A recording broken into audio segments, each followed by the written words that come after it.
Good bye mister Chips. Chapter 9। Chips ने school house में अपने कुशादा अपार्टमेंट को अपने पुराने कंवारे दौर के इब्तदाई क्वार्टर से बदल लिया। पहले पहल इसने सोचा कि वो अकामत गाह के मुंतजिम के ओहदे को छोड़ देगा, लेकिन हेड मास्टर ने इसे इसके बरक्स आमादा कर लिया और बाद में वो खुश था। इस काम के करने ने इसे कुछ दिया, इसके दिलो दिमाग के खालीपन को पुर कर दिया। वो बिल्कुल बदल गया। हर एक ने इसको महसूस किया। जिस तरह शादी ने किसी चीज़ का इजाफा कर दिया था, इसी तरह अफसुर्दगी ने भी कर दिया। गम के पहले सकते के बाद वो अचानक इस किस्म का इंसान बन गया जिसे लड़के बहरहाल बिला झिझक बूढ़ा शुमार करने लगे। ये बात नहीं थी कि वो कम चाको चौबंद था। वो अब भी क्रिकेट के ग्राउंड में 50 रन तेज़ी से बना सकता था, और ना ही ये बात थी कि इसने अपने काम में कुछ दिलचस्पी या शौक खो दिया है। दरअसल इसके बाल सालों से सफ़ेद हो रहे थे, ताहम अब पहली बार लगता था कि लोगों ने इस पर ध्यान दिया है।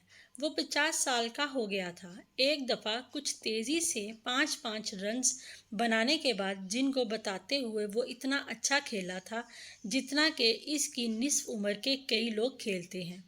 इसने एक लड़के को ये कहते हुए सुना, इस जैसे बूढ़े शख्स के लिए ऐसा खेलना बिल्कुल बुरा नहीं। चिप्स जब इसकी उम्र 80 बरस से ज़्यादा थी, इस वाक़ये को दबी दबी हंसी के साथ बयान करता था। 50 साल की उम्र में बूढ़ा।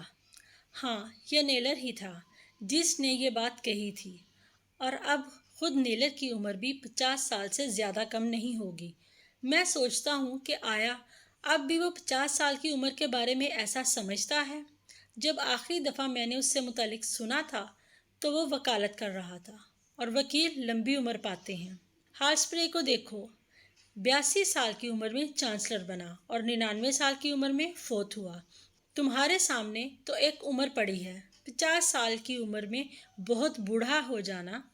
क्यों, इस जैसे आदमी तो 50 साल की उम्र में काफ़ी जवान होते हैं।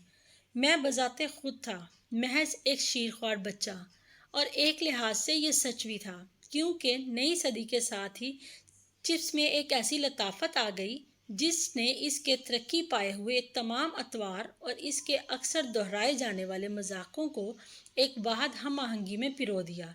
अब इसे इन मामूली और शाज़ो नादर रोनमा होने वाली नज़्म ज़ब्त की मुश्किलात का सामना नहीं था, या ये कि अब वो अपने काम और कुदरो मंजिलत के बारे में बेअतबार नहीं था। इसे मालूम हुआ कि ब्रुकफील्ड पर फ़ख्र करने का अक्स पलट कर आया, और इसे खुद पर और इन मुकाम और रुतबे पर फ़ख्र करने का जवाज़ दे गया। ये एक ऐसी मुलाजमत थी जिसने इसे आला तौर पर और मुकम्मल तौर पर ख़ुद को मनवाने का इख्तियार दिया था। इसने सीनियरिटी और बुजुर्गी के सबब मुनफ़त का एक ऐसा अनजाना मुकाम हासिल कर लिया था जो इंसानी रसाई से मावरा था। इसे इन शाइस्ता अनोखी आरा का इख्तियार हासिल हो गया था जो इसके उसातज़ा और पादरियों को अक्सर हदफ़े तनकीद बनाती है। वो अपना गाउन पहने रखता, यहाँ तक कि वो फट जाता, इसे संभाला ना जाता, और जब वो हाज़िरी के लिए बड़े हाल के कदमचों के करीब लकड़ी की बेंच पर खड़ा होता, वो ये मुकर्रर कार्रवाई आरफाना सपुर्दगी के अंदाज में करता। वो स्कूल के तलबा की फहरिस्त थामे रखता। ये एक लंबी कागज़ की शीट थी जो मुड़ी तुड़ी लकड़ी के तख्त पर पड़ी रहती, और हर लड़का जैसे ही गुजरता तो अपना नाम चिप्स को बताता ताकि वो इसकी तस्दीक कर ले और फिर फहरिस्त पर निशान लगाए। चिप्स की तस्दीक करने के लिए उठने वाली निगाह पूरे स्कूल में नकाली का एक आसान और पसंदीदा मौजू थी। स्टील की गोल फ्रेम वाली ऐनक जो नाक से फिसल रही होती, भवें ऊपर की तरफ उठी हुई होती, एक आईब्रो दूसरे की निस्बत थोड़ी ज़्यादा ऊपर उठी हुई होती, एक ऐसी निगाह जो आधी बेखुद और आधी सवालिया होती। तेज़ हवा वाले दिनों में इस काचुगा सफ़ेद बाल और स्कूल के तलबा की फहरिस्त पुरशोर बेतरतीबी के साथ फड़फड़ा रहे होते। ये सब एक ऐसी दिलचस्प धुन में ढल जाता जो स्पहर के खेलों और कागज़ों में वापसी के शोर में दब जाती। इनमें से कुछ नाम किसी ताइफे के धुन के छोटे छोटे टुकड़ों में बाद में याददाश्त पर जोर दिए बगैर हमेशा इसके जहन में आते। Ainsworth, Atwood, Avonmore, Babcock, Baggs, Barnard, Bensworth, Battersby, Backles, Batforth, Marshall, Bentley, Best. एक और टुकड़ा, Ansley, Wells, Wadham, Wagstaff, Willington, Water Primus, Water Scandus, Watling, Wavney, Webb. और फिर एक और टुकड़ा जो 6 रुकनी बहर की एक उम्दा मिसाल पर मुश्तमिल था, जैसा कि वो अपनी चौथी क्लास के लातीनी ज़ुबान के तलबा को बताया करता था। Lancaster, Latton, Lamar, Leighton, Bosworth, McGonigal and Mansfield.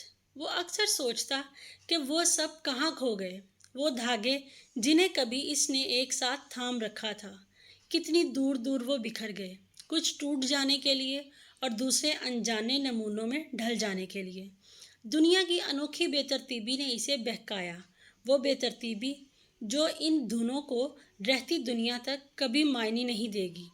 और जिस तरह धुन छट जाने पर कोई शख्स ब्रुकफील्ड के अकब में एक कोहसार के पीछे दूसरे कोहसार की झलक देखता, वो तब्दीली और कशमकश की दुनिया देखता। वो तसव्वुर में इसे कैथी की निगाहों से देखता, महसूस करने की निस्बत वो देखता ज़्यादा। इसके लिए अपना पूरा दिमाग छोड़ कर जाना कैथी के बस में ना था, और अपने दिमाग की जहानत तो वो इससे भी बहुत कम छोड़ गई थी। मगर इसने चिप्स को ऐसे इत्मीनान और दिलजमी से नवाज दिया था जो इसके साथ खूब हम आहंग हो गई थी। इससे मुतल्लिक ये एक ख़ास बात थी कि वो बॉयज़ के ख़िलाफ़ अमूमी जारहाना तलख़ी में हिस्सा नहीं लेता था। ये बात नहीं थी कि वो अफ्रीकियों का हिमायती था, इस बारे में वो कहीं ज़्यादा रिवायत पसंद था और इन लोगों को नापसंद करता था जो अफ्रीकियों के हिमायती थे। मगर फिर भी बसा औकात ये ख्याल इसके जहन में आता कि अफ्रीकी एक ऐसी जदोजहद में लगे हुए थे जो अंग्रेज़ी तारीख़ की किताबों के ख़ास हीरोज़ की जदोजहद से अजीब मुशाबहत रखती थी। मिसाल के तौर पर हार्वर्ड द वैकल या क्रैकटॉक्स। इसने एक मर्तबा इस बात का तज़किरा करके अपनी 5वीं क्लास को झंझोड़ने की कोशिश की थी, लेकिन उन्होंने समझा कि यह भी इसके छोटे छोटे मजाकों में से एक मजाक है। बोर्स के मुतालिक वो कितना ही गैर रिवायती क्यों ना हो, लेकिन वो मिस्टर लॉयड जॉर्ज और मशहूर बजट के बारे में रिवायती था। वो इन दोनों में से किसी पर ज़्यादा तवज्जो नहीं देता था। और जब सालों बाद लॉयड जॉर्ज ब्रुकफील्ड में तकरीरी मुकाबले के दिन बतौर मेहमान खसूसी आया तो चिप्स को जब उससे मुतारिफ़ करवाया गया तो चिप्स ने कहा, मिस्टर लॉयड जॉर्ज, मैं तकरीबन इतना बूढ़ा हो गया हूँ कि आपके उस वक्त को याद कर सकता हूँ जब आप जवान थे, और मैं तस्लीम करता हूँ कि मुझे यूँ दिखाई देता है कि आप तरक्की कर गए हैं, काफ़ी ज़्यादा। इनके नज़दीक खड़ा हुआ हेडमास्टर शशदर रह गया, मगर लॉयड जॉर्ज दिल खोल कर हंसा और बाद में आने वाले तकरीब के दौरान इसने किसी भी और शख्स की निस्बत चिप्स से ज़्यादा बातें की। बस चिप्स की तरह होना चाहिए। बाद में ये तबसरा किया गया, गलती करने पर भी इसे सज़ा नहीं मिलती। मेरे ख्याल में इस उम्र में आप किसी से कुछ भी कहें ठीक है।